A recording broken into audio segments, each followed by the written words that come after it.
Hoje nós vamos meditar lá em Miqueias, profeta Miqueias, no capítulo 6. O texto que nós vamos abordar é do versículo 1 até o verso 8, ok? Mas nós vamos nos concentrar praticamente ali nos 4 últimos versos do texto. O que acontece aqui, gente? Miqueias ele vai escrever para esse povo aqui, o reino do sul, reino de Judá, porque o pecado da idolatria havia, de certa forma, contagiado o povo de Deus. Se você olhar lá no capítulo 1, no versículo 7, você vai entender esse negócio. O povo se volta contra Deus. O povo passa a adorar. O povo começa a colocar elementos no culto que estavam estragando a verdadeira adoração. Ou seja, eles chegaram em um ponto da vida deles, onde o relacionamento deles com Deus foi afetado por conta da idolatria. E eu trabalho com adolescentes, com jovens, nem essa palestra é justamente voltada para eles. O que acontece? Muitos adolescentes começam a idolatrar alguns cantores, alguns artistas, alguns youtubers, enfim, vários personagens. E eles se apegam tanto a esses artistas que o relacionamento dele com Deus é deixado de lado. De certa forma, ele é afetado. Acaba se tornando um relacionamento adoecido. Quando nós olhamos para Miqueias, lá no versículo 4, no versículo 3, o Deus vai falar para o povo assim: povo meu, o que tenho feito? E com que te enfadei? Por quê? Porque o estar na presença de Deus já se tornou algo enfadonho para eles. Se tornou algo cansativo, em outras palavras, algo chato. Grande parte da adolescência de alguns garotos, infelizmente, quando vem na igreja, acha a igreja chata. Acha o estar na presença de Deus algo ruim, algo cansativo. E se isso acontece com você, meu querido, possivelmente o seu relacionamento com Deus já está afetado. Infelizmente. E qual que é a grande dificuldade disso tudo? É que às vezes você vai estar na presença de Deus, mas totalmente distante de Deus. Você pode estar aqui na igreja em corpo, mas a sua mente está em outro lugar. O seu pensamento está em outro lugar. O seu coração está em outro lugar. É justamente isso aqui que Miqueias vai profetizar para o povo. Para o povo. E para nós hoje também, porque essa palavra também é pertinente para os nossos dias. Nós temos que tomar muito cuidado, porque a linha é muito fina. E nós podemos estar na presença de Deus totalmente distante de Deus. E o que Deus espera de nós?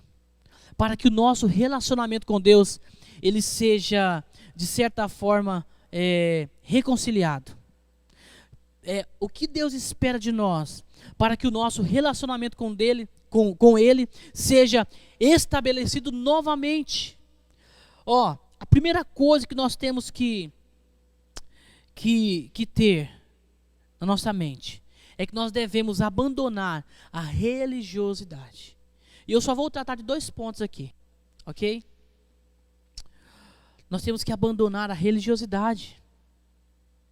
Muitas vezes nós nos tornamos religiosos. Nós gostamos de estar na igreja porque lá nós temos amigos, porque a música é boa, porque as companhias ali é boa. Sempre depois do culto a gente sai para comer uma pizza, a gente sai para comer um sorvete, para tomar um sorvete, para comer um lanche, enfim. O ambiente é gostoso. Só que às vezes nós estamos totalmente distante de Deus. Ou seja, é um relacionamento apenas religioso. Justamente o que acontecia aqui. O texto vai nos dizer, lá no versículo 6, assim: com que me apresentarei ao Senhor e me inclinarei ante o Deus excelso? Virei perante Ele com holocaustos, com bezerros de um ano? Agradar-se-á ao Senhor de milhares de carneiros, de 10.000 ribeiros de azeite? Ou seja, o povo pensava, o relacionamento deles com Deus estava tão adoecido, que eles pensavam que a quantidade de ofertas teria algum peso em relação à salvação deles. E não é bem assim. Quando nós olhamos para o texto lá de Hebreus 10, versículo 4, diz assim: porque é impossível que o sangue de touros e de bodes remova pecados. Eles chegaram a um ponto em que pensavam que a quantidade aumentava o valor das ofertas. O relacionamento deles com Deus estava tão adoecido que os sacrifícios que tinham como objetivo remir os pecados cometidos se tornou um pecado extremamente ofensivo a Deus. Aí você pode perguntar assim: ué, mas você acabou de ler lá em Hebreus 10:4 que é impossível que o sangue de touros e de bodes remova pecados? Como é que eles ofereciam lá milhares de sacrifícios e acabavam ofendendo a Deus? Quem perdoa o pecado é Deus. Os sacrifícios apontavam para Cristo, para o Cordeiro de Deus, que tiraria o pecado do mundo de forma definitiva. Tudo apontava para Cristo. Só que eles não entenderam isso. Eles não entenderam esse negócio. Quando nós olhamos para Isaías, que foi um profeta que também profetizou para o Reino do Sul, lá no capítulo 1, no versículo 11, vai dizer assim: de que me serve a mim a multidão dos vossos sacrifícios? E no versículo 12 e 13 vai dizer assim, que o Senhor vai falar que quando eles entrassem na presença deles, que era para eles pararem de trazer ofertas vãs, porque as ofertas oferecidas não valiam mais de nada. Sabe por quê? Porque a inclinação do coração deles não estava em Deus. Era apenas um ato religioso. Meu querido, você pode estar aqui na igreja hoje, você pode frequentar os cultos durante a semana, você pode estar nas reuniões dos departamentos de jovens, de adolescentes da sua igreja, você pode participar do culto doméstico na sua casa, você pode ir na igreja, na escola dominical, no culto à noite, você pode cumprir todos esses rituais. Mas se o seu coração, se a inclinação do seu coração não estiver direcionada a Deus, isso é em vão. É a mesma coisa que acontece aqui, que o profeta Isaías vai nos dizer. Isso é religiosidade.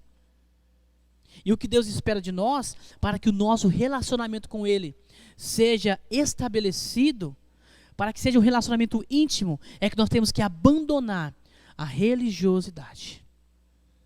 E lá no versículo 8 vai nos dizer mais um detalhe muito interessante, que é o quê? Viver o evangelho. Olha no versículo 8. Ele te declarou ao homem o que é bom e é o que o Senhor pede de ti, que pratiques a justiça, ames a misericórdia e andes humildemente com o teu Deus. O que Deus quer é que o povo dele, você, que diz amá-lo, viva esse amor, não apenas algo externo, mostrando que você é, mas internamente, porque é internamente o que vale. Às vezes você pode andar com um crente, você pode vestir como um crente, mas o seu coração, a inclinação do seu coração, ela está voltada para outras coisas e não para Deus. Quando nós olhamos para Romanos 12, 9, o texto vai nos dizer que ali o amor ele deve ser sem hipocrisia. 2 Coríntios 6, 6, tem que ser um amor não fingido. E exatamente esse que deve ser o nosso sentimento também em relação a Deus. O nosso amor a Deus, o nosso amor a Cristo. Não pode haver hipocrisia, não pode haver fingimento, não pode haver falsidade, não pode ser um amor falso, apenas de boca para fora. Miqueias vai dizer que o evangelho ele é simples e que o povo deveria reconciliar com Deus novamente, fazer com que o relacionamento deles com Deus fosse de certa forma restabelecido, que fosse algo mais íntimo, mais particular, sem esse tanto de coisa que atrapalha. E aí ele fecha o versículo 8 com uma frase fantástica. Ele fala assim, vocês vão ter que praticar a justiça, amar a misericórdia. Mas para isso acontecer, meus irmãos, você tem que andar humildemente com Deus. Para que você viva o Evangelho, você precisa andar humildemente com Deus. E quando nós olhamos para a palavra de Deus, nós vamos ver lá em Gênesis 5, um homem que andava com Deus. Enoque foi um homem que andava com Deus, e a Bíblia deixa isso muito claro. Lá em Gênesis 5, no versículo 22, andou Enoque com Deus, viveu 300 anos e teve filhos. Gênesis 5, 24, andou Enoque com Deus e já não era, porque Deus o tomou para si. Agora a minha pergunta para vocês é, o que significa andar com Deus? Quando nós falamos de andar com Deus, o que vem na sua mente? Porque nós não vemos Deus, é impossível, não tem como você andar com Ele aqui. Como que faz? Andar com Deus, meus irmãos. Você jovem, você adolescente. Andar com Deus significa andar com os pensamentos em Deus. Significa andar com os atos de amor pelo Senhor. Significa ter o coração o tempo todo em Deus. E isso significa andar com Deus. Enoque se destacou porque ele vivia em um tempo onde o pecado havia contaminado praticamente a todos. Mas ele foi diferente. E ele decidiu andar com Deus. Ele decidiu viver o Evangelho. A mesma coisa acontece com Noé, né?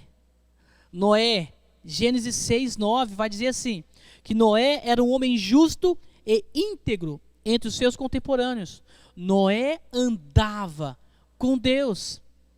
E Noé foi escolhido por Deus para fazer uma arca, porque a iniquidade do ser humano chegou a um ponto tão alto que Deus não suportava mais. E ele decide eliminar todo esse pecado. E escolhe Noé para fazer uma arca para que ele entrasse dentro junto com a sua família. E por quê Noé? Porque Noé andava com Deus. Meus irmãos, quando nós olhamos para esses dois personagens aqui, Enoque e Noé, nós vamos perceber que o tempo que eles viviam era um tempo difícil, onde o pecado também sufocava. O pecado era grande demais, tanto é que Deus mandou um dilúvio para poder eliminar tudo isso. Mas Noé andava com Deus.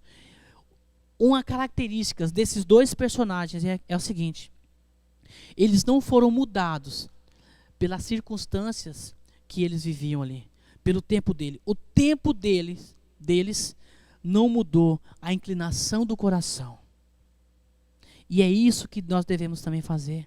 Ou seja, meus irmãos, não existe desculpas para não viver o Evangelho. A gente acha que nós vivemos em um mundo onde o pecado não chegou no extremo. O tempo de Noé era pior, porque Deus teve que eliminar a todos. Apenas Noé e sua família se salvou, porque ele era um homem íntegro, justo, entre os seus contemporâneos. Noé andava com Deus. Como está o seu relacionamento com Deus? Você é jovem, você é adolescente. Como está o seu relacionamento com Deus? Você tem sido apenas um religioso? Se você tem sido um religioso, sai desse negócio. Deixa isso para trás e prossiga para o alvo. Viva o Evangelho. Pratiques a justiça. Ames a misericórdia. E ande humildemente com Deus.